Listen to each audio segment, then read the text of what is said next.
Today we have got Gabriella Rock with us. Can you tell us more about you? I made a lot of mistakes. I think it's because you can rap Eminem. I'll say if you want the tea, I will spill.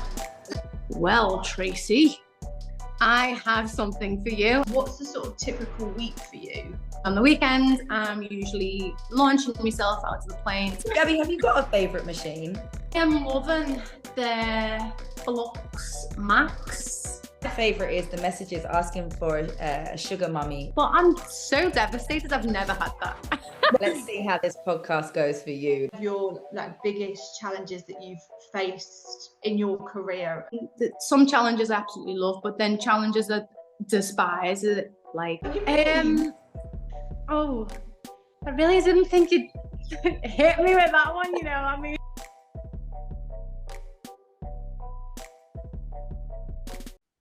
Hi everyone, welcome to episode 3 of the PMU Podcast. Today we have got Gabriella Rock with us. Oh my God, can't believe it. Obviously myself and Karina. This episode is going to be all about Gabriella. We've got a couple of questions for her and then also a couple of little ones that we've chucked in for her to give us off the cuff answers. So Karina, you've already met Gabriella, haven't you? Yes. So I'm just going to change the view. I had the pleasure of meeting Gabriella a few weeks ago at a Killer Beauty event that we went to. And yep. I had a proper fangirl moment as well, because I think you're amazing and the aura that you give off is amazing and everyone just warms to you. So when we asked you to be on the PMU podcast and you said, yeah, both Tamara and I did have a little bit of a scream because we were so pleased that you were happy to do that. So thank you. No, thank you. Thank you so much. So that leads me into our first question. Can you tell us more about you? How long have you been doing permanent makeup? What got you into permanent makeup? And what was you doing before permanent makeup? Okay, so a little bit about me. I'm 27 years old and I started PMU round about when I was 18, which is quite young, really, probably a bit too young because I made a lot of mistakes being 18, diving into this. So I was in sixth form when I first done the tattoo course. I was still in sixth form. I was studying art, business and science, which was coincidentally really beneficial to what I'm doing now. And before that, I worked in a hotel in Liverpool city centre, the Beatles Hotel. So I worked there doing bar work. And before that, I had to paper round. So I've just made everyone feel really old there. And I was actually, my plans wasn't to do this. It was like a really last minute decision. I was actually on the road to join the Navy. Total curveball there. I know, weird, but that's what I was gonna do.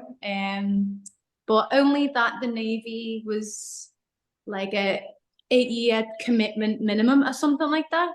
And I had a little Yorkshire Terrier at the time, and she was already like 9-10 years old, and I just thought, I can't do that. Can't leave me baby. So yeah, I mean, good thing really, because I'm doing this now. I don't think I could imagine you in the Navy. I don't know why. No, I mean, if you was in the Navy, I feel like you'd be bossing all the boys around.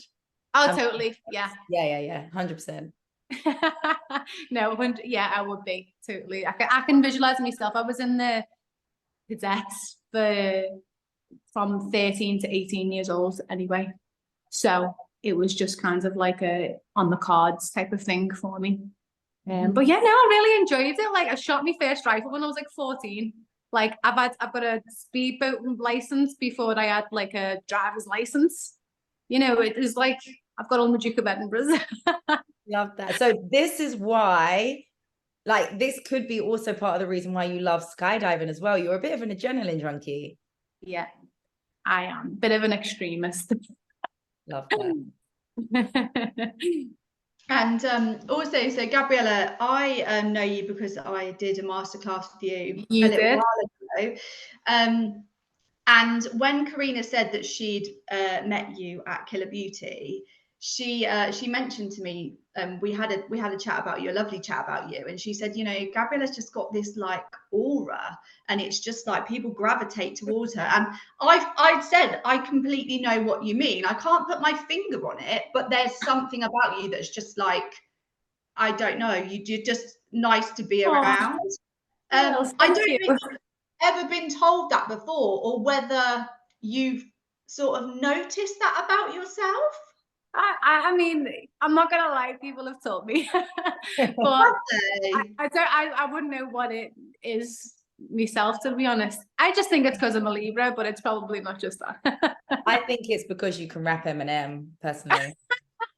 Tamara, you missed it. She does like a killer Eminem rap. Next time I go out, I'm requesting we go karaoke because I want to try and do a rap. Because I can't sing. So, yeah. Oh, That's it. You can't sing, you got to rap, haven't you? That's exactly what I remember you saying. And I was like, you know what? That's bloody smart. That's so smart. Why didn't I think of that? Yeah. Sorry, Tamara, I completely interrupted your question. Don't worry, it's fine. So, obviously, Gabriella, you've given us a little bit of information about like what you're like, and you know, kind of things that you like to do. We see a lot of that on social media, and I absolutely love watching those videos because they really make me laugh. So in regards to like you and your life, what's the sort of typical week for you? So work-wise, I work around 4 to 5 days a week tattooing, and then obviously, as you've seen on the videos, on the weekends I'm usually launching myself out of the plane, skydiving. If I'm not skydiving, I'm bungee jumping, and if I'm not bungee jumping, I'm sat at home crying about it. So yeah, not quite a normal week for most people, you know. I would say I'm quite the extremist, which obviously makes sense as to why in my youth I overlined probably so many lips, because I am an extremist. Yeah. But yeah, typical week, working and then skydiving, being a dog mum. That's it. Oh, I say it so casually, don't I? Like, it's not a big deal. I know you do say it really casually. Do you feel like, what's your sort of next steps with all that? Do you feel like there's anything that you really want to do that you haven't yet done? With skydiving? In regards to like skydiving and stuff. To be honest, I feel like it's something that you can never complete it, which Right. I like stuff like that. You know, otherwise it's quite a dead end thing. If you get somewhere, you've reached it, and then you reach that goal, but then you just exist and doing that thing. That's quite a dead end feeling for me. And skydiving is something that you can never really complete. And it's the same with, like, it's not the same as PMU, but it's the same as PMU in a sense where, like, you're always better than what you was a month ago. And you can always constantly improve. And it's almost like a bit of a personal chase for improvement as well. So I kind of like that. I mean, the adrenaline stuff, I think I've done that much stuff. I don't feel like I even produce adrenaline anymore, to be honest with you. I feel like I've just wiped out my system totally.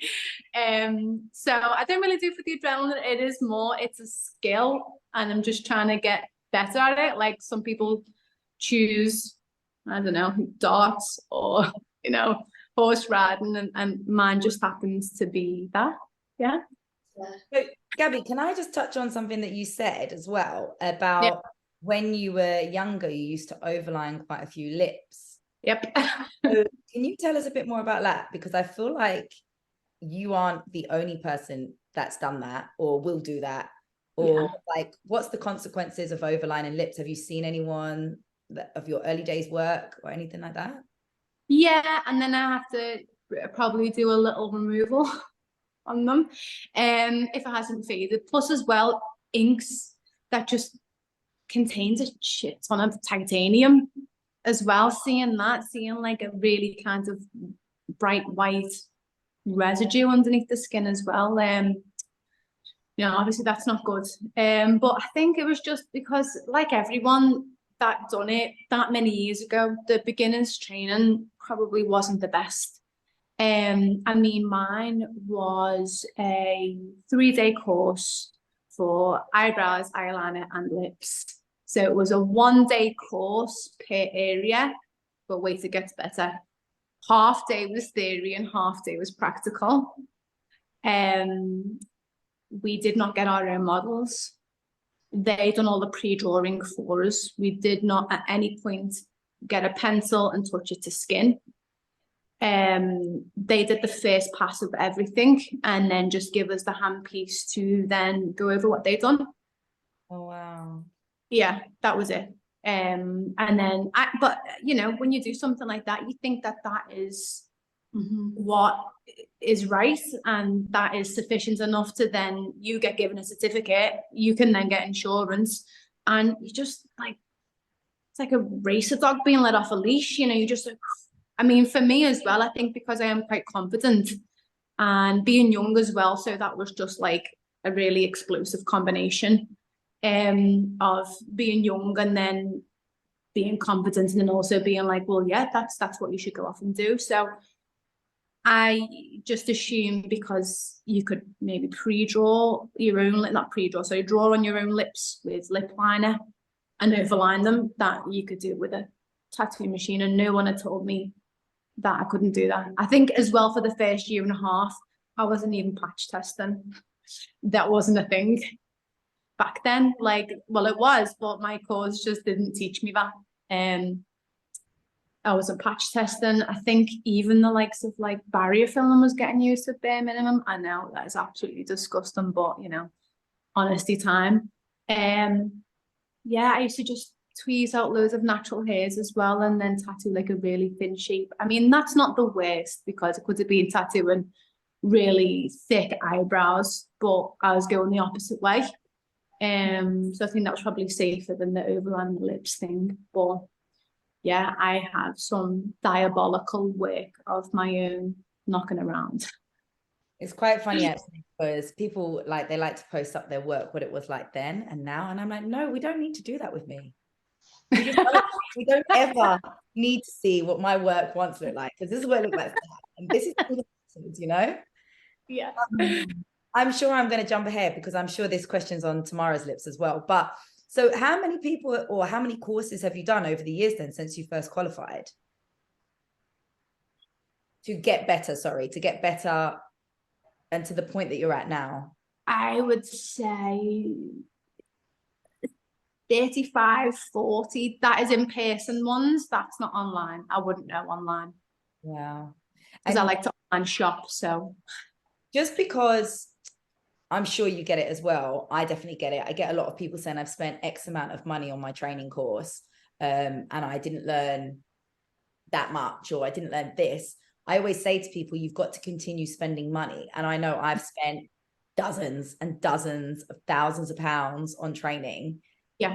Could you give us a ballpark for people to roughly see what others spent? I mean, I think I've spent in well over excess of about 50K. Yeah, probably same. Yeah. I mean, recently I flew to New York to learn the cheek tint. Oh yeah. Yeah. Yeah, I love that. That is like, but that course was cheaper than me flights and me hotel. But you know, got on the business, so it's fine.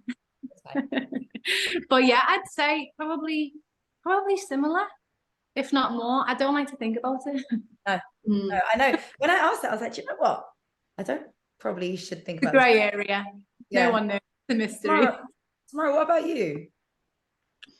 I mean, I'd probably say I'm about the same, but I also think about all the machines that I've bought as well. In regards to training courses, I haven't done as many as Gabby as 35. I've probably done, I don't know, maybe about 10 to 15, I would say.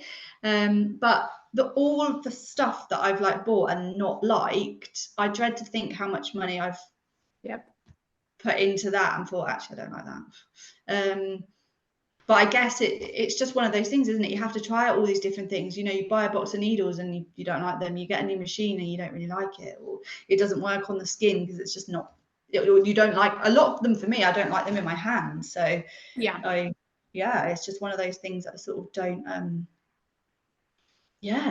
Don't really think about. I think it's best to just leave it and think the money's gone and just leave it there. Sorry, my bad. Gabby, have you got a favorite machine? I am loving the Flux Max at the minute. If you wait there, I actually have it. Is it quite heavy? Or is it?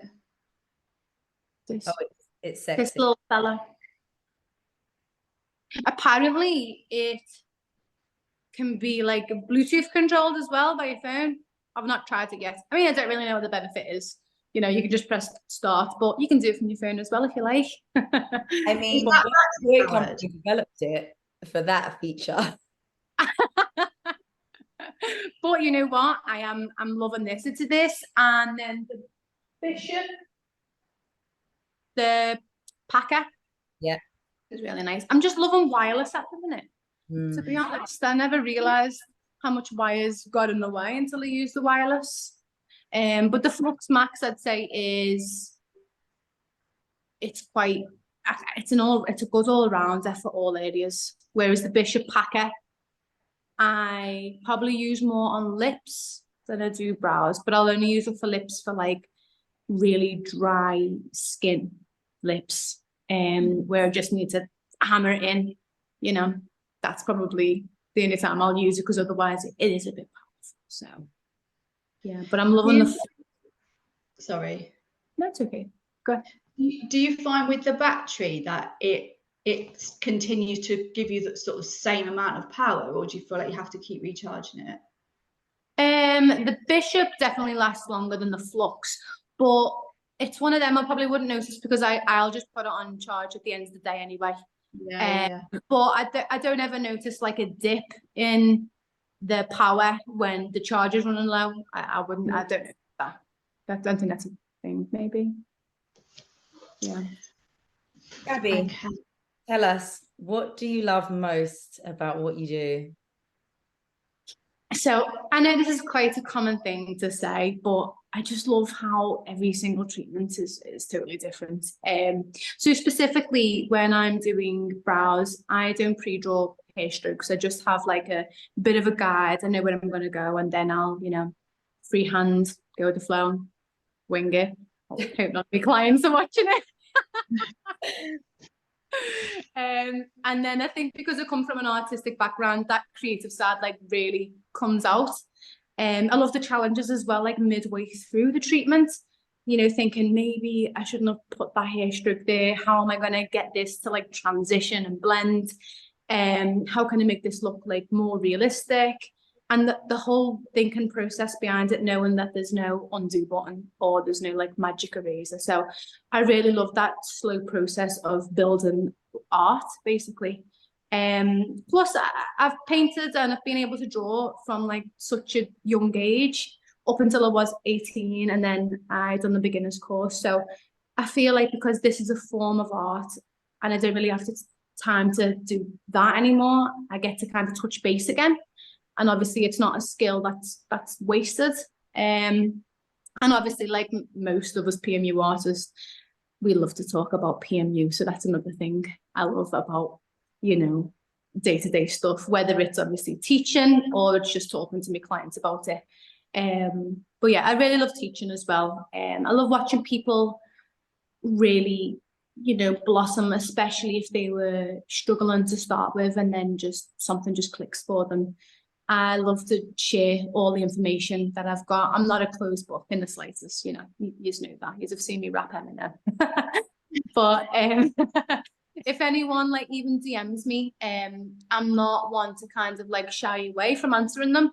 I'll always share information. I'm not gonna withhold anything or be like, you've got to buy me course, or I'll share information. So I think it's a huge compliment in general that people even come and ask me for help in the first place, unless you're obviously some random person that's popped up in my DMs and you've just started doing lip blush, don't even follow me, and you're like, what pigments? Then obviously bye, not giving you the time. But yeah. So you get messages as well, Gabriella, the ones that just say like how much or where are you based? And I think, hello. Yeah, how much? It's like, oh, I didn't realize I was a lady of the night. Jesus. How much do you charge? It's like, well, if you go to my website. I know. It must be an all-rounder for all of us, because I think we all have those kind of messages. And But it's perfect though, because they're giving you the red flag straight away. And I think because if you've got a good couple months waiting list, they're not going to wait anyway, those types of people. So it's fun to reply sometimes. I mean, like, oh yeah, I'm next amount. Sorry, what did you say? I said my favorite is the messages asking for a sugar mummy or a sugar daddy. Do I want a sugar daddy? I'm like, sure. Do you take? You know what? And this is going to sound so bad, right? But I'm so devastated. I've never had that. No. Okay. Never had that. I'll be like, oh. I don't, but I know someone who does. Yeah, I've never had a single message off a creep, and I'm not really pleased about that. I want to get a message. It's a form of flattery. I mean, when I edit this, I'm sure I can put that as I've never had a message off of a creep and watch the inbox go. You know what though? I did get a message, and it wasn't like a sugar daddy, and I got it in the request this morning actually, and I clicked on the profile, and this guy doesn't even follow me, but it was a video of me in Amsterdam with me bestie, and we were in like this giant ball pit, and most people were in this ball pit, like taking influential poses and pictures, and trying to look good. Me and my best friend, I was like, right, shall we try and do some like WWE moves, and like I'll pick you up and slam you down into the balls. And I saw that video. Yeah, so you know what one I'm talking about. So he like replied to that post and DM'd me and just wrote something like, "You love lifting people up, don't you? ... How tall are you?" I just feel like that was such like a weird thing. How tall are you? Like, I'm sure that's like what, typically girls probably say, well, young girls would say to guys on a night out when they're like 6 foot tall. They're like, how tall are you? It's just like weird, but that's the closest thing I've got to a sugar daddy anyway, or a sugar daddy request. Right. Let's see how this podcast goes for you. That's all I'm saying. All right. My DMs are open. Yeah, can't wait. Okay, so obviously that's one of your biggest challenges outside of work. But what would you say is one of your like biggest challenges that you've faced in your career, sort of doing permanent makeup? So treatment wise is probably I mean, some challenges I absolutely love, but then challenges that despise it, like when people come in totally unprepared for the treatment, like the friend has booked them in as something and they haven't even looked at any pictures on the Instagram, or they've pulled some off Google, when they're just really unprepared. And I just think, I'm about to blow your mind here. You've came in with a picture off Google. That's a bit, it's not that great. You don't even know what you're getting here, but it's not that. It's more like, the whole pre-draw process and everything else. We have got not a single clue of how it's going to go. And I don't like that. I don't like that challenge of having to try and gain someone's trust. If I feel like I'm having to convince you to lie down and have this done, then I'm not going to do it. Because I just think, I should never be having to convince you to have this done. If you're not ready, you're not ready. And I'm not there to be back and forth on the consultation. Just trying to persuade people, basically. Also, a big challenge is when people don't listen to the pre-treatment information, especially if I'm doing lips, and they just come in with this rock hard, thick layer of dry skin, and I'm just there with my Bishop packer, just trying to get it in the skin. That's what do you do in those scenarios? Say again, sorry. What would you do in those scenarios where like their skin is just too hard? Do you just stop treatment, or would you? Well, I'd try my best. Inkies and stuff like that is always good to use, and having a machine that is really hard hitting, and having a needle that is sharp. But then some needles can be too sharp, so sometimes I'll use a really fine needle, so it's got that thin sharpness, but then I may use like a medium tapered needle, so it's not as sharp and it's a little bit blunter. So it's like thin enough to still be able to, penetrate through that thick layer, but it's not sharp enough so that it causes bleeding. But I just try my best to scrub it as well before I do it. And sometimes when they're numb as well, I know they can't feel it, I'm really like just trying to get it off, but I will just let them know it's unlikely that this is going to stay in the skin, because the lips are basically wearing a jacket made from steel, and there is no way that my little fine needle can get through that. And they're chewing false. So yeah, that's just how I'd go about it. There's other challenges though, like overcoming imposter syndrome, which might be quite a shock because I'm quite a confident person, obviously, karaoke business and all that. But there's something about it when it comes to teaching. I'm always busy stressing that it's not going to be enough education, despite how much of my heart and soul I put into it. I end up, giving people like goodie bags and gift bags that are worth hundreds of pounds because I feel like I'm not giving them enough. And like me assistant Rosie, she's always saying like, stop doing that. Like, you don't need to compromise and be doing all that, because you're just obviously wasting a lot of your money by buying more and more things for them, when really there's a manual about that thick. You obviously know, Tamara. Yeah. You know what? When I come to see you gave me it's like, I've got it, hang on. Oh God, what did they give you? A hard time. You gave me this. And you still got it? She doesn't use it then, clearly.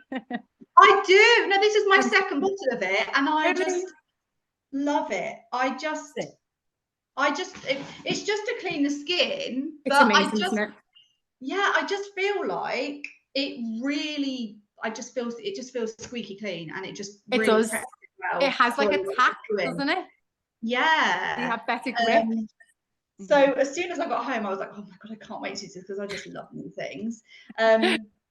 So yeah, but even when I trained with you, I because I've known Karina quite a while as well, and I even remember getting back and saying like, she is just so lovely. Like, I think there's certain people that you just sort of warm to, and I think that that's you. There's just something about you that's really. I know we've said this a lot, and I'm not just saying this because that we're on Zoom. This is sort of how I feel, and I think even when I decide to do training, I do watch people's stories for a little while, and I think that sometimes you can get a bit of a vibe from someone, can't you? So if I have got a bit of a vibe, like there's been a couple of people that I chose not to train with just because maybe they posted something that I felt was a little bit controversial, or just something that I didn't like, and I think that can sort of put you off as well, can't it? It's like sometimes you think, oh no, I don't want to go because I don't know if we're going to really get on. But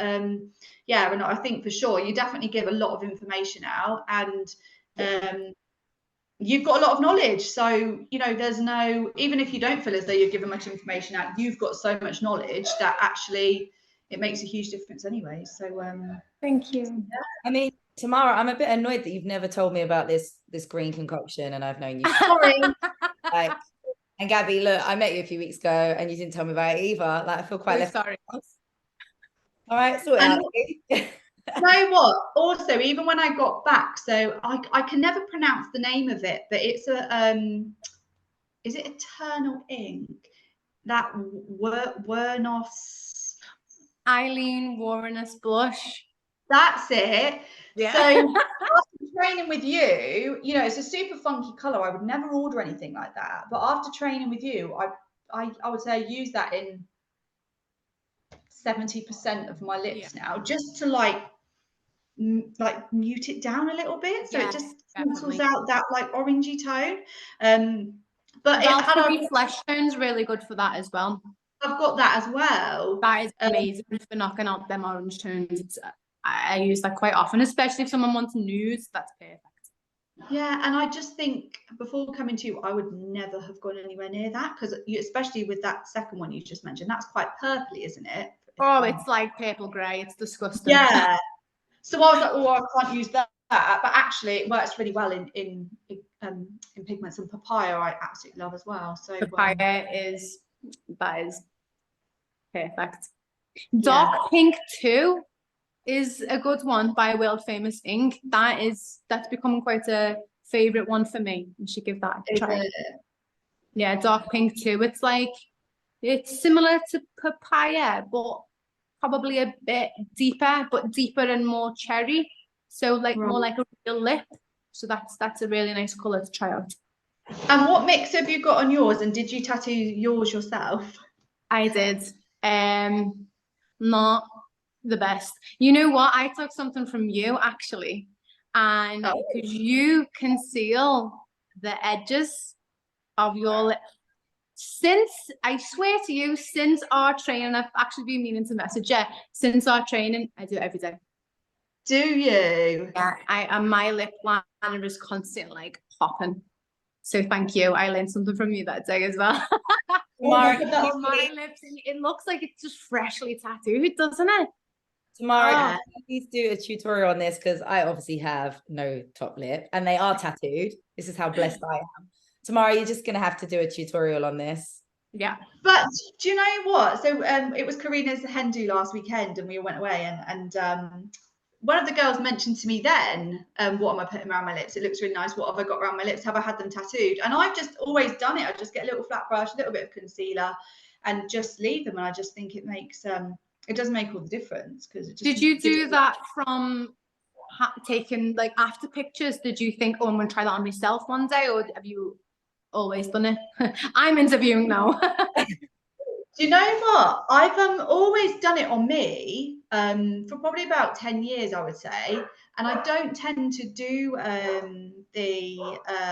don't tend to do it afterwards with the concealer. I only tend to do it on me. I do it for the pre-draw, obviously. But yeah, I just think it gives you that nice crisp line. I mean, it would be really great if we could tattoo something like that, but that would contain a lot titanium, and I think that actually that would look awful in time, so it's not a good idea. I would be daring enough to try that. Do you know what? I'm sure you would. But yeah, I think just makes a huge difference. Yeah. So yeah, we'll move on to the next question. No. I just want to go back because obviously, Gabby, you mentioned some of your favorite lip pigments, but what are some of your favorite brow pigments? I also got chocolate cherry as well because you mentioned that one. Oh, we're done with lips. We're done with lips. Stop giving too much. No, that's brows. Oh, brows. It's a brow one. It's a permablend chocolate cherry, and it's such a rich chocolate. It's probably the warmest, darkest brown you can get. Love that. Really nice color. Yeah, it's gorgeous. Even when I've wiped it with a baby wipe, you can proper see like a really warm orangey residue, which is obviously perfect because you want that. Favorite pigments, probably anything permablend. You know, that's quite a go-to. I'm trialing a little bit with Hanafi pigments as well at the minute, and I'm liking them. How are you finding them with the microblading? Because they're so watery. I didn't know how they'd go with microblading. So I'll mainly use it for machine. Because it's quite like a watery, oily texture. So machine mainly. That I'll use it for. Yeah, answers that. Permablend. I'm trying to think if I use anything else. Some world famous ones, but not many. But I've bought every set that there is of permablend brow pigments, and don't fail me. And I use. Probably quite bad actually, but no, it's not. The heel results come back really good.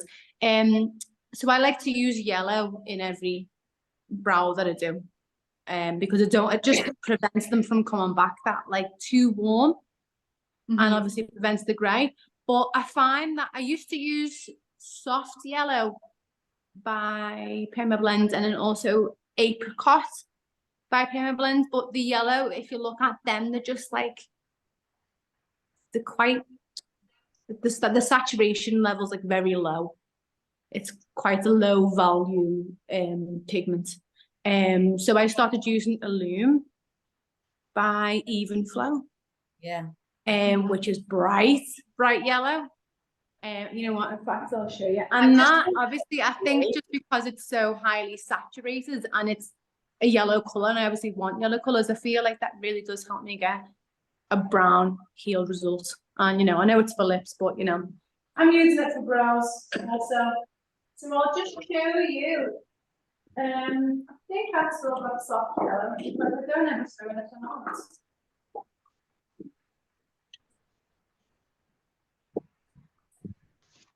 She's going through her thousands and thousands of bottles of pigment. True PMU, PMUized. Do you know what? That was one thing that, I mean, obviously with training with other people that I love, is that you get, because online, when you look at inks, you think, oh, that looks nice, I think, and it's not really a true reflection. But actually, when you see them in the bottle, when you go to train with other people, you can actually see exactly what the color is like and whether it is something that you'd want in your kit or not. Definitely. So this is Illume. It literally looks the same color as my hair. Oh my god. I did just think that. It does. Oh my god. My hair's supposed to be like a strawberry blonde copper. It's fucking yellow. What was it? Oh my god. Wasn't it Peter? Was it Peter Rabbit? Who did I feel like you looked like? I said to you, I can't remember. It wasn't maybe not Peter Rabbit. Was it meant to be Jessica Rabbit by any chance? Not That's the one, yes. That's it. From Bugsy Malone, right?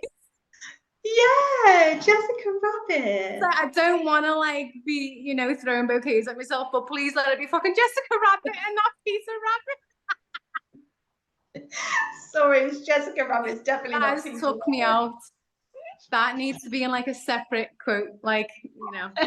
Yeah, love that. That needs to be the headline of. You look like Peter Rabbit. Look like Peter Rabbit. Love that. You knew what I meant. Yeah. We could talk about Bugsy Malone all night, but let me move us swiftly on. So, Gabby, what have you seen? You've been in the industry a long time. So what do you think have been the biggest changes that you've seen the most in the industry, for better and for worse? Ooh. There's probably nothing specific, but I don't know if it's because I think that there's constantly things changing in this industry, and to be honest, I always think it's for the better. And I think if anyone says different, they need to put down their outdated pigments and needles and get with the times. You know, the industry is evolving massively. So there are some things that pop up on my Instagram where I think, questionable. You know, lately I've seen, you know, I'm not saying these are like questionable, but lately I've seen like an eyeshadow cut crease tattoo. I actually did like that. I've seen that, yeah. She posted the healed results as well. I was like, do it. She's the really light brown and just really pixelated it in. And the healed result was gorgeous. You know, and obviously if it's gonna come back a gorgeous healed result, then rock it, you know. I've seen body contouring tattoos, like cleavages, abs. Questionable.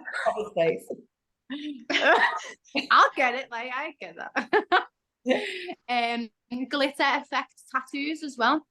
I've seen some of them healed as well. That looks good. But I just think as well, if someone's discovered something, basically invented something new, then I think that's amazing for them. If they can see really good results and they're not causing trauma to the skin, then absolutely go for it, queen or king. And I'll never bash anyone for doing anything different. You know, I'll never put anyone in a box. You know, if you found something that works for you and you like it, you know, go for it. But I just think as well, because imagine going back like 10 years ago and saying to someone, in the future, we will no longer have to rely on tattoo machines to tattoo your brows. There are going to be these blades that are going to slice your skin and they're going to scrub ink into it. And they're going to be the most realistic looking brows ever. You know, no one would be game on doing that. That sounds like a bash microblade, and I do microblading. But you know, so I just think as well, like, things constantly changing, and I do always think it's for the better, because, you know, I've never really seen anything and I've thought, oh, this industry is going the complete wrong way about things. So yeah, do you know what? I saw something. I had a client that wanted me to do her brows, and in the end, I removed them because she had quite a lot of ink left in her skin.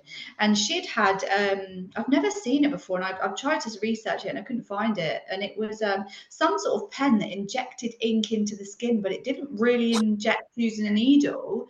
But actually, they didn't look bad. They were just quite saturated. And I said to her, you know, what was it you had done? And she's had it done at some beauty event, and it took about an hour, and it was just this pen that she put over her brows, and the ink was put in, and it didn't look like microblading. It didn't look like powder. I didn't know what it looked like. It just looked like ink in the skin. how do they inject into a shape?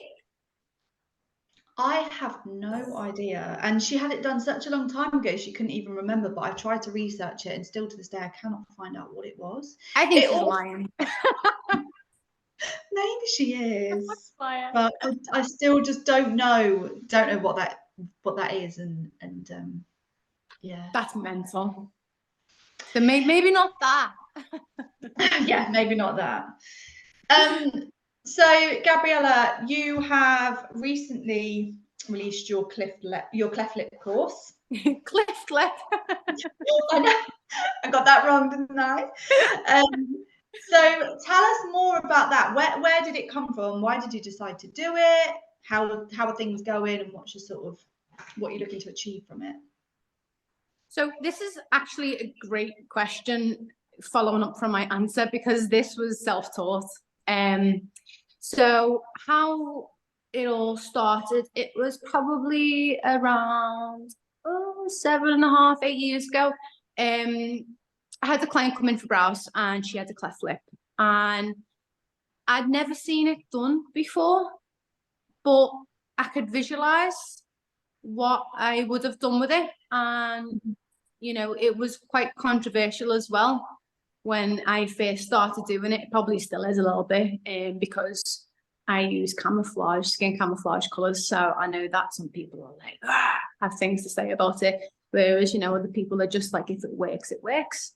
So I remember I had her in, and I never mentioned anything, because obviously it's just not something that you ask someone about, like, oh, I see you've got a cleft lip, do you want me to tattoo them? Like, she might have been perfectly happy with her lips. So I didn't mention anything, and you know what, years had gone by, and I was just waiting for it to come in one day for a yearly colour boost, for it to say something about the lips. And I think it was probably about 3 years after the original appointment that she finally said, oh, I'm loving the lip wash that you're doing lately, but I don't think I could have it done because I've got a cleft lip. And I was like, well, Tracy, I have something for you. And she was my last client of the day. So I said, tell you what, I said, once I finish with your brows, let me just pre-draw a shape on for you. Let me create a little bit of a Cupid's bow. And if you like it, you can book in. If you don't like it, that's fine. So I just messed around a little bit and just sculpted this Cupid's bow for her. And she straight away in the mirror was just like, oh my God, when's your next date? So then I obviously just was like, anytime, I'll come in on my day off. So I came in a couple of days later, and yeah, we did it. And yeah, that was it. And so I've been doing it around 7.5, 8 years now. And I just thought as well, like, it was time to teach it as well, because I didn't know anyone else in the industry that was doing it.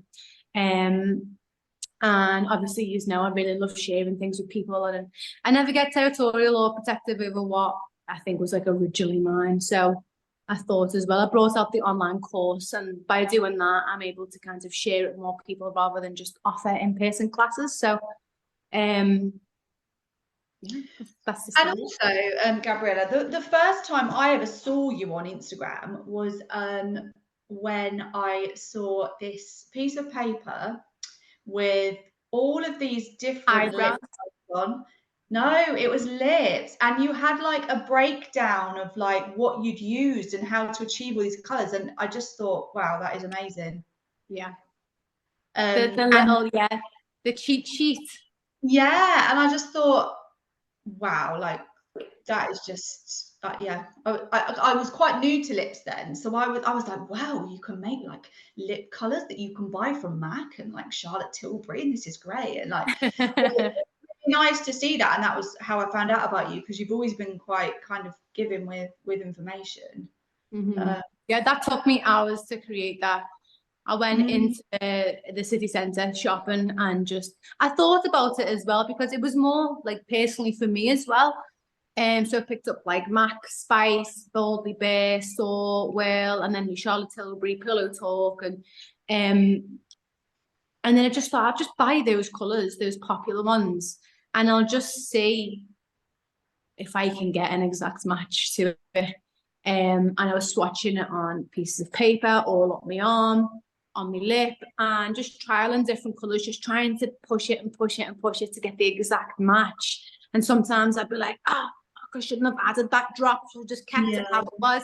And I swear to you, it was about 6 hours until I got like these 6 colours. So that's like an hour each colour. But that's just me. I can't quit like with things. It's a bit annoying, really. But as soon as I got it all together, I was like, right. And then I was gonna just kind of keep it for my masterclasses, to be honest with you. Originally, I was gonna keep it exclusively for girls that came on my masterclasses. And then I don't know what it was, but something inside me, and it sounds so cheesy, but something inside me was just like, share it. Like you'll probably get more acknowledgement and credit for sharing this.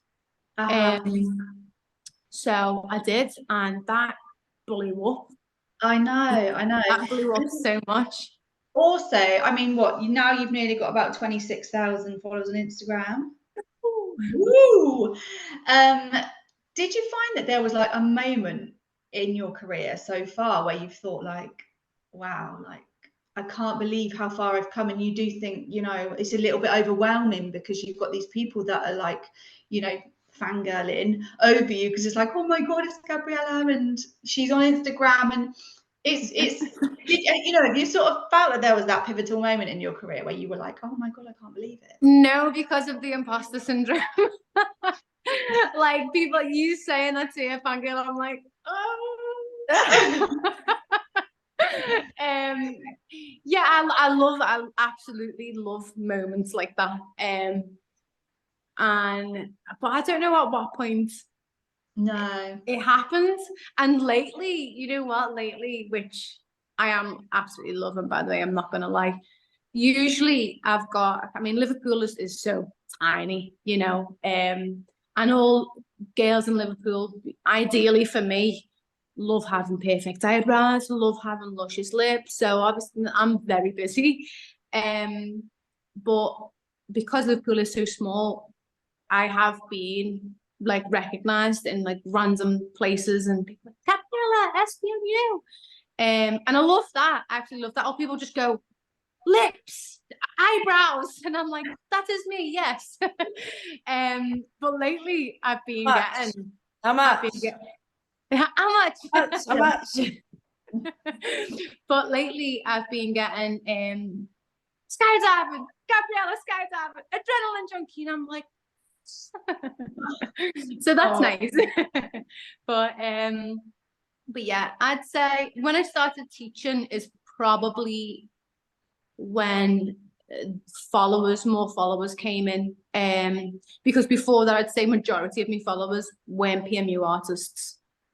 They were clients, the odd few PMU artists, but as soon as I started teaching, that's I think when I started the numbers started stacking up on the follower list, and more people with, I don't want to say it, fangirling. Makes me so uncomfortable. Say it, girl. Say it proud. Yeah. Anything else, I will totally own it. Can't own this. I just can't. I love that. Have you got anything planned for the course moving forward? Is there going to be a 2.0, or have you got any other exciting things coming up in the pipeline? No, I just want to hide under a rock. No, I think I will take a lot of things online. I think that's just the way forward with a lot of things now. I think as well, people feel more comfortable learning online because they can just learn at their own pace. Plus, as well, I think some people, maybe, especially if you're new to the industry, they don't really want to come on a course because, they're not as competent as what they think other people might be on the course. And that feeling of when you feel like you're the newbie in the room type of thing, and you don't want to ask questions so I think online is the way forward. So I will probably get more things online. A cleft lip 2.0, I don't think so. That's like 5 hours that I put into that.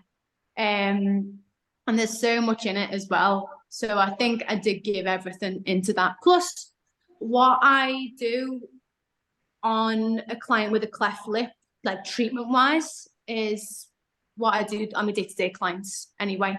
So like you get to, cheekily see how I get that level of saturation on the client with a cleft lip, but also, that's what I do day to day as well. So it's a little bonus. So I think I'll probably do a lip blush, because lips just seems to be huge at the minute. I don't know if it's the same for you guys where yous are, but lips are pretty big at the minute.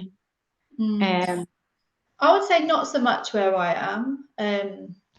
Definitely not there's as much as they are with you, Gabby. It's definitely, I'm in Oxford, and I would say, yeah, people do want it, but not as much, I would say.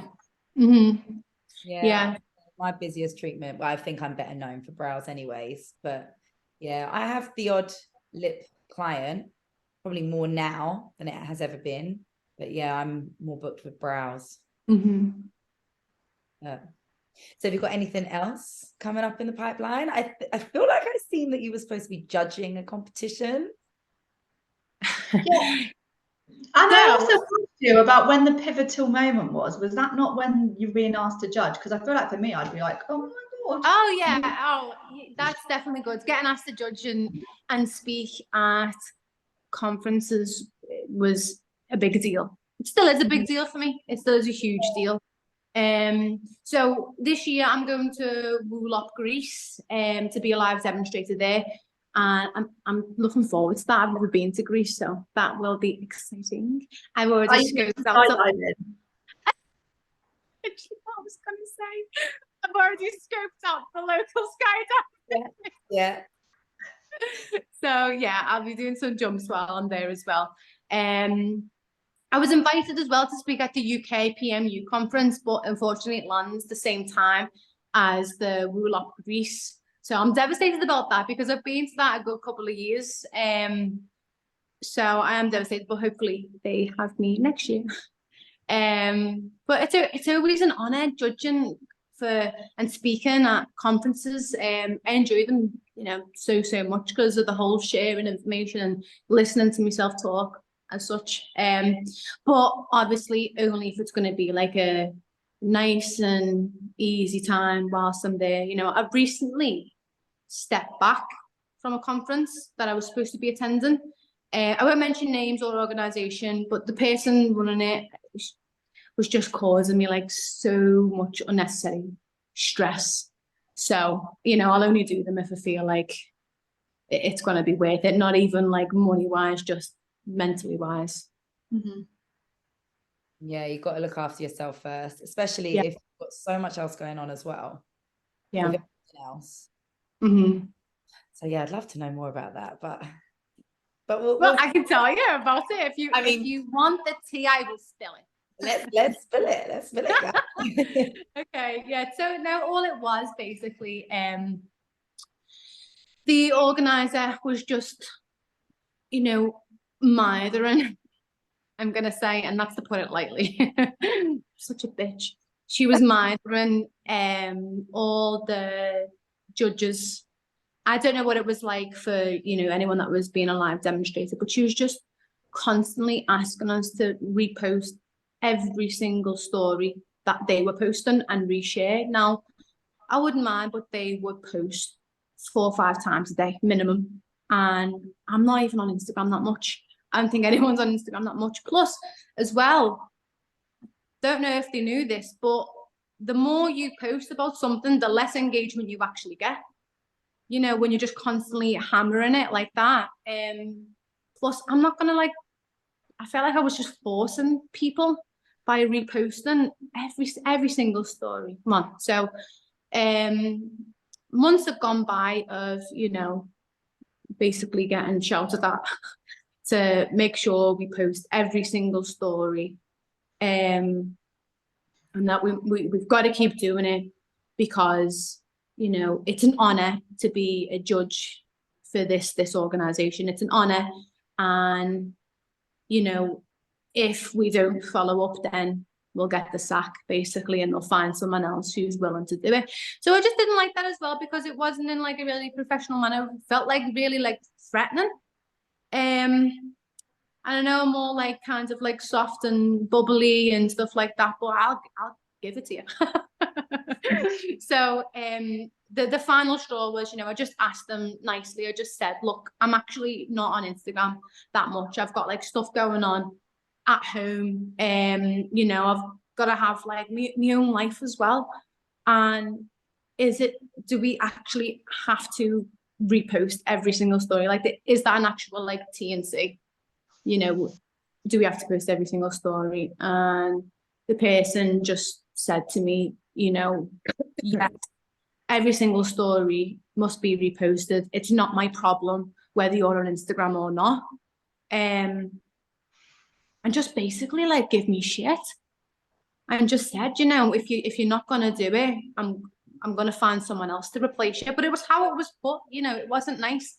And I know that there's other judge members that are feeling the same pressure from this person, because it was constantly shouting at us in WhatsApp groups and requesting us that we've got to make these video stuff. And this was back in June.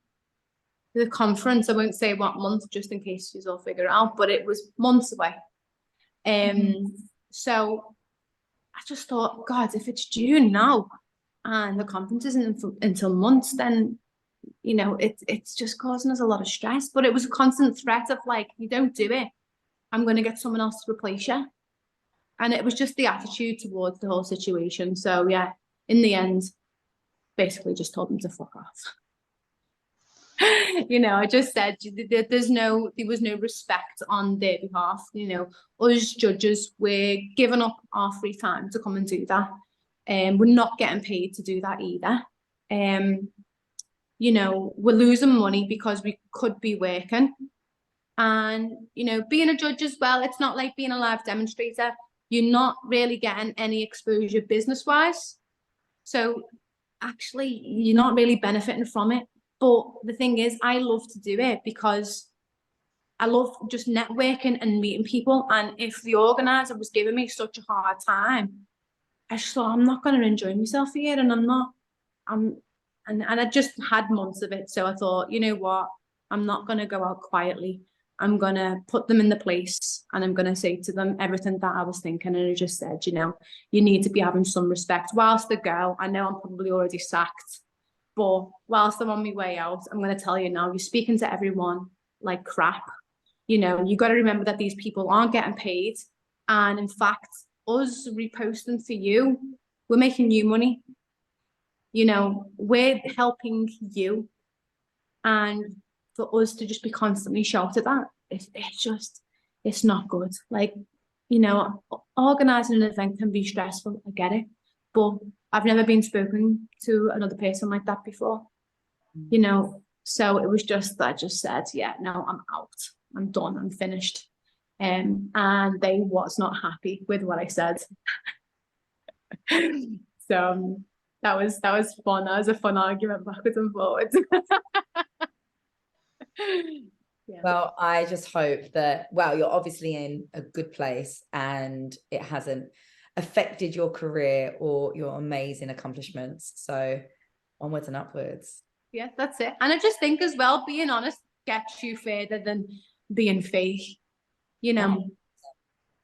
And I just, to be honest, I just feel sorry for everyone else on that judging panel, you know, and I know I took one for the team secretly. I just hope that they're getting treated better. Yeah, someone always takes one for the team. And it doesn't surprise me that it's you, Eminem. I'm the real Slim Shady. You really are. Okay, so I think you may have just answered the next question, actually, Gabriella. We've only got 2 more questions to go. So what was the advice that you needed getting into PMU that you didn't get, but say now you would give to someone else? Well, to be honest, the original training, I think for most people, it's not the best, is it? Especially 2 years ago. But I wish people just gave advice in general to other people. I think nowadays people write educational posts for free. It's not like how it was when I first started. You know, there was very few people that done it, and they were never friends. It was always like competitors in business, and you know, whereas nowadays you see people that like give a lot of like free educational stuff away. Like I've got friends such as Jasmine Debelius, Test Tattoo, the girls at Killer Beauty, you know, you guys as well. You will write like educational paragraphs under a post. And that just wasn't around when I first started. So, I mean, even this podcast is really helpful for people. So my advice is to obviously, you know, go give those people a follow. Go check out my online course. I'm kidding. Attend conferences. The money for them is always worth it. Even if the organisation was a bitch, but no, they're always worth it because you're paying for like to watch like 15, 20 people, and that's so. It might be a couple of £100, but it's so worth it to go to these conferences and listen and watch demonstrations. You know, you're getting such a bargain for your money. Plus, as well, it's good to have like network and, you know, making friends that are in the same industry as you, I think is really important. Because otherwise, you're just going to feel like you're so alone, you're so isolated, and people just give up a little bit easier then. You know, you meet people that are having the same struggles as you, or you meet someone that used to have the same struggles as you, and they just like clear it up like that for you. You know, that costs nothing for that. So, you know, don't stop learning, make friends with people. And obviously, yeah, I still go on courses myself now, 10 years deep. Because I think in this job as well, you should never really get complacent.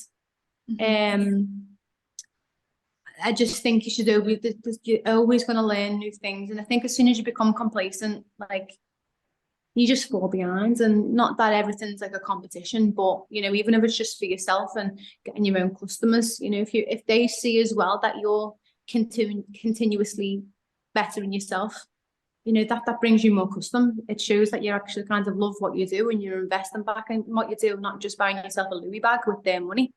So, and then don't give up as well. I know that is so cheesy, but it's true. I think if your heart is in it and you absolutely love to do it, just don't give up on it. I'm a big believer as well, when you work hard enough for something and you want it bad enough, you'll obviously, you'll get it.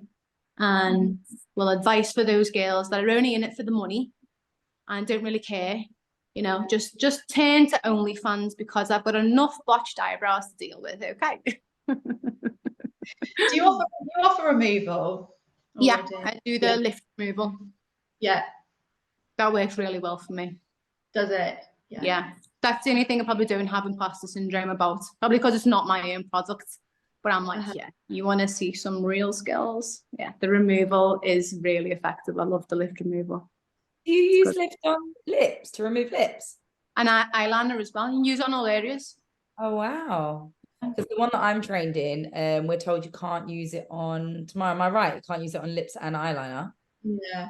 You can do it on lips, but only on the skin, not sorry, on the just skin. on the skin, yeah. What one do you use? Botched ink. Yeah, got botched. Is that just like, because is it a bit more acidy? I actually don't know the reason as to the difference between the two, or why you can with lift and you can't with botched. I think all that's in lift is obviously sea salt, saline, lemon seed extract, orange seed extract, and then other things like aloe vera and stuff like that. There's no like massively harsh acidic stuff in it, really. Probably just the lemon extract. But yeah. I'm not sure why, but yeah, both Tamara and I did botched, and we both got told you can't use it on eyeliner or on the lip tissue, but you can use it on the skin. So Wow. interesting. I wonder why. I mean, obviously there's rules when removing eyeliner if it's already migrated. You can't really be using like a round shader. You've got to use a round liner, and you can't use circular motions because that's obviously a spreading technique. You got to just point a little bit in the skin. But no, we can remove eyeliner. That's really good. Yeah. You caught your tattoo machine once upon a time, didn't you? I seen that you removed that as well. Right down the palm of my hand. I dropped it whilst it was running, and then just catched it from the top. But it like flipped up as it fell, so I just reflexes. It was just to grab it straight away, and I just went, and I was like, oh no, it was so painful.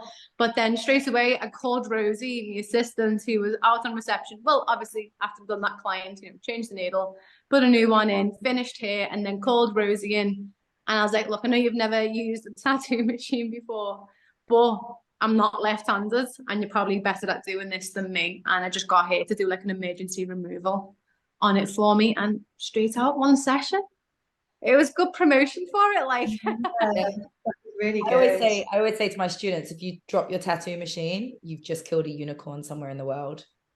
So don't drop your tattoo machine, girls and boys. That's nice.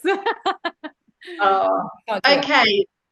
So, one of the questions that you weren't aware of, Gabriella. Oh, lovely. Which is a good one, actually. You do know a little bit about it already. So when I messaged you and I said, that we'd love to have you on the podcast, it's just going to be all about you. You messaged me back, and something that you said to me was, you feel like you're a good girl gone bad. And I said, wow, we really need to know more about that. So now is your time to shine and tell us what you mean. Oh, I really didn't think you'd hit me with that one, I mean, I feel like the pressure's on. That was just a figure of speech. Not really. No, so I feel like, it's not to get super emotional and super deep, but like my mum passed away in February, so it's only a couple of months ago, and we were really, really close, best of friends. And I think probably since then, there was just a lot of things I just didn't give a fuck about. So, for example, telling that organizer to just fuck off, and I don't really care about, sorry for language, you can bleep me, but telling that organizer, to just stick it and not really caring of any consequences, because I'm just putting me first with everything. Even in like treatment wise, if I feel like someone is giving me a hard time before I've even done the treatment, straight away I'm like, blacklist. I'm just really putting myself first and not really caring. Like, I don't really care what people think about me, or I don't really care if people are watching me doing a certain thing. Like, it's just, I've got this like no F's given filter, basically. So that's what I mean by this whole good girl gone bad. I don't really see this industry as well can be quite competitive, and clicks and this. I don't even bother with any of that. I don't even look at it because I don't really care. And I think that's like a really good way of thinking as well. Like, I never compare myself to other people either. And it's not because I think I'm better than everyone else. I just know like I'm doing good what I'm doing. So I just don't compare myself ever, you know. I don't even like have like celebrities on Instagram and compare myself to like celebrities. So not even just like work life stuff, personal stuff. I just don't compare. I don't compare and I don't care. But yeah, and then I think skydiving as well is kind of like done that for me. I think just like if people, you know, when I go to like these events and like people walking around with their heads held high, you know, really intimidating. And, you know, they think they're just like an absolute boss in the industry, and they very well might be. But I just think, are you a skydiver though? No. So that mentally helps me a lot with things. But yeah, so it was called so unexpected. I'm watching. So mean. And Gabriella, what do you think, like, so before, what would you have done before? You know, would you have just, do you mean you would have like worked a lot more and been a lot more kind of just 100%. Yeah. Work was constantly a priority. And I don't mean like I would still work, go home, switch off from it. But it was just, I was just constantly prioritizing it. And I would always let the pressure get to me of people asking me more and more for training. That's why as well, this year I've got no plans. I think this year as well, I actually do need to have time for myself and, you know, just time to just chill. But, you know, if people were requesting a course, you know, I'd put the training on. But that's fine because actually, like I said, I love to teach. I love doing me training courses. But there's a constant, like, you know, there was just like this pressure that I had, that I knew always lingering in the background of always wanting to produce more courses. Like last year,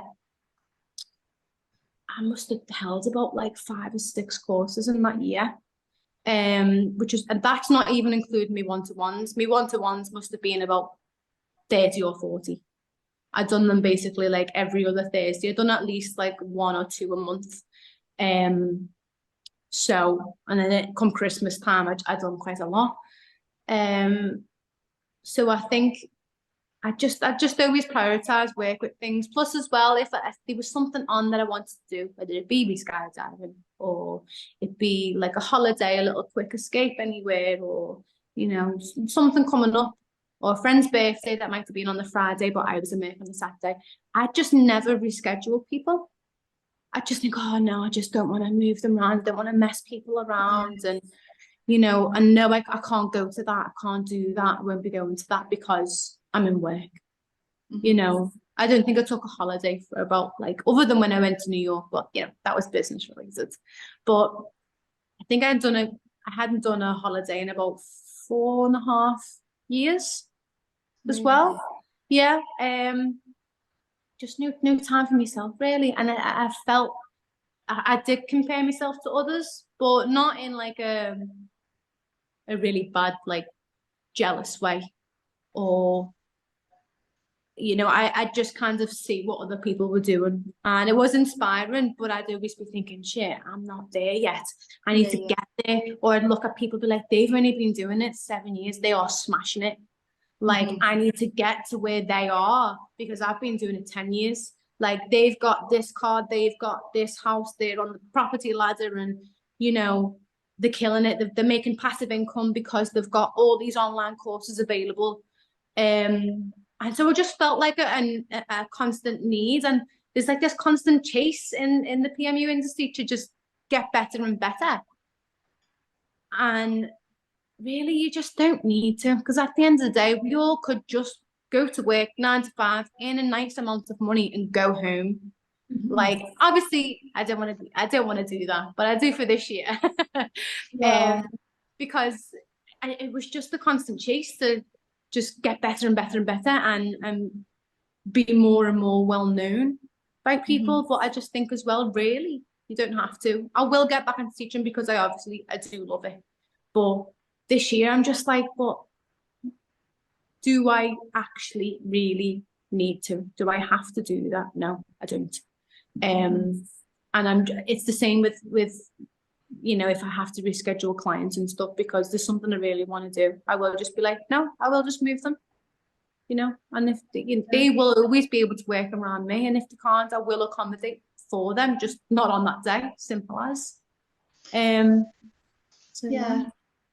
Well, Gabriella, thanks for being so honest about everything that you've spoken about. So just to go back to when you spoke about your mum, so my dad passed away in 2019, and I just threw myself into work.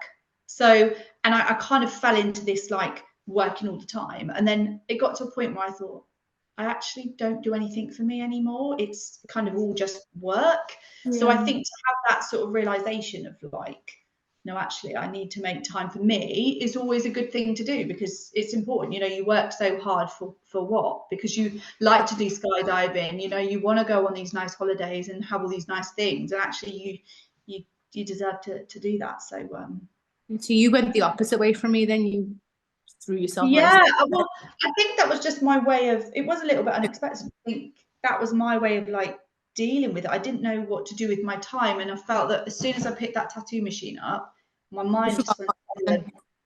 Yeah, and it was just like, oh, this is lush. There's no sound, and I can just do something. As soon as I stopped, I was like, oh my god, my mind. Yeah, and that sort of helped me. But now I'm sort of on the flip, and I'm like, I want more time to do what I want to do and look after me and all that. So it's a good realization though, isn't it? It's a really, and then you kind of feel sorry for people who are smashing it. You're working so hard, yeah. And it's like, you have no life. I know you have no life and no friends, you know. I know. I mean, you might have a lot of money, but I don't work. I work 4 days a week, and that's because I have a baby. So like, I'm not smashing. That's still a lot though. Good for you. And my commitment is to my daughter. She definitely made me cut down my working time and just change my whole working life balance, because she's the most important thing to me in the world.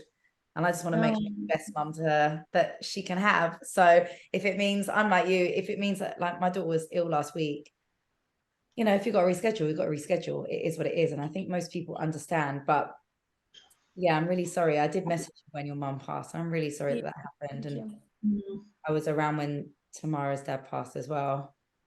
We were in each other's lives then, weren't we? I think so. Very early days. Yeah, I think so. It wasn't long after, because I come to train with you, I think not long after actually it happened. So yeah, but I think, you know, I don't know. I'm a little bit further down the line than you, Gabriella, but I think that, you know, you sort of learn to live without them and move on. And I guess, yeah, it's not a nice thing to sort of go through. But actually, if that hadn't have happened, I don't know if I would be where I am now. And you know, because I really just threw myself into it. You know, I was working a full-time job, and I was still doing brows. I'm still doing that now, well, part-time.